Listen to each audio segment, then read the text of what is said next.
தம்பி சந்தான கிருஷ்ணனை இரட்டை இலையில் வாக்களித்து வெறுவாரியான வாக்கு வித்தியாசத்தில் வெற்றி பெறச்சேன்.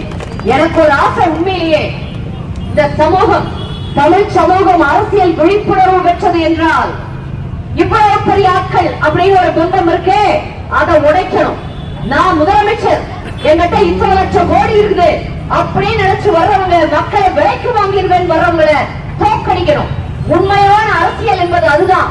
உண்மையான அரசியல் விழிப்புணர்வுகள் தான். எங்கள் தம்பி சந்தான கிருஷ்ணன் எளியவர், பண்புடையவர், படித்தவர், உங்கள் பகுதியைச் சேர்ந்தவர். இப்ப முதலமைச்சர் ஸ்டாலின் வேற ஊர்க்காரர், இவரும் மண்ணின் மைந்தர் இல்லையா? உங்க ஊர்ல இருந்து, உங்க உள்ளூர்ல இருந்து நிக்கிறவர். இவரை எப்ப வேணாலும் பார்க்கணும். ஸ்டார் முதலமைச்சரை போய், முன்னாள் முதல்வரை போய் பார்க்க முடியுமா? நீங்க அவங்க ஆபீஸ்ல இருக்கிறவங்க கூட உங்களை மதிக்க மாட்டாங்க. எம்எல்ஏ அலுவலகம் திறந்திருந்தா கூட நீங்க போக முடியாது. அதை விட எனக்கு நான் மன்றாடி கேட்பது, இவ்வளவு படித்தவர்கள் இருக்கக்கூடிய இந்த ஊர்ல ஜனநாயகத்தை காப்பாற்றணும்னா பெரிய ஆட்களை போக்கடிக்கணும். அதுவும் பெரிய ஆட்கள் அப்படின்னா எங்க எடப்பாடியார் மாதிரி மக்கள் நேயர்களை, மக்களை ஒரு விருப்பப்படுபவர்களை, ஒரு மனித பண்பு உள்ளவர்களை, அவர்களை இல்ல.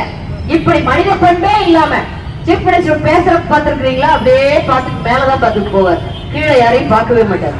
தெரியுமா? கீழே இருக்கிறவங்களை பாக்குறதோ, அவங்கள அவங்க கிட்ட ஒரு அன்பாக, இப்ப கூட ஒரு வாட்ஸ்அப் வந்தது, ஒரு குழந்தை கை கொடுக்க போது அப்படி தட்டி விட்டு இப்படி இப்படி போறாரு, அவர் அசிங்கமா தட்டி விட்டு போறாரு. இது இதெல்லாம் அவங்களுடைய பண்பாடு என்னன்னு காமிக்குது. பெரிய ஆட்களா இருக்கிறவங்க வீட்டுக்குள்ளேயே உட்காந்துக்குங்க. எதுக்கு மக்களாட்சிக்கு இங்க எம்எல்ஏ ஆகணும்னு ஆசைப்படுறீங்க, திரும்ப ஆளணும்னு ஆசைப்படுறீங்க? அதனால இந்த பாலியல் வன்புணர்வுகள் எல்லாம் இவ்வளவு நடக்குதுன்னா என்ன காரணம்? சட்டம் ஒழுங்கு சரியில்லை. சட்டம் ஒழுங்கு கையில வச்சிருக்கிற முதலமைச்சர், காவல்துறை கையில வச்சிருக்க முதலமைச்சர் சரியா நடவடிக்கை எடுக்கிறது இல்ல.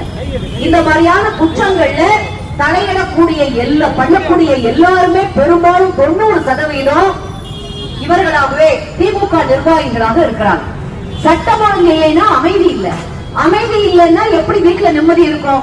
பெண்களுக்கும் குழந்தைகளுக்கும் பாதுகாப்பு இல்லைன்னா எப்படி நிம்மதியா வாழ முடியும்? அப்படி ஒரு அரசாட்சி தேவையா? அப்படி ஒரு ஆட்சி நமக்கு தேவையே இல்லை. அப்போ மக்களாட்சி நிரூபிக்கிறதுக்கு தம்பி சந்தான கிருஷ்ணனை போன்ற எளியவர்களை, பண்பாளர்களை, உங்களுக்காக உழைக்கக்கூடிய உங்கள் வீட்டு பிள்ளைகளை, என்ன மனமாச்சரியங்கள் இருந்தாலும் நாம் பெருவாரியான வாக்கு வித்தியாசத்தில் வெற்றி பெற செய்யணும். அப்பதான் அவங்களுக்கு எல்லாம் ஒரு பயம் வரும்.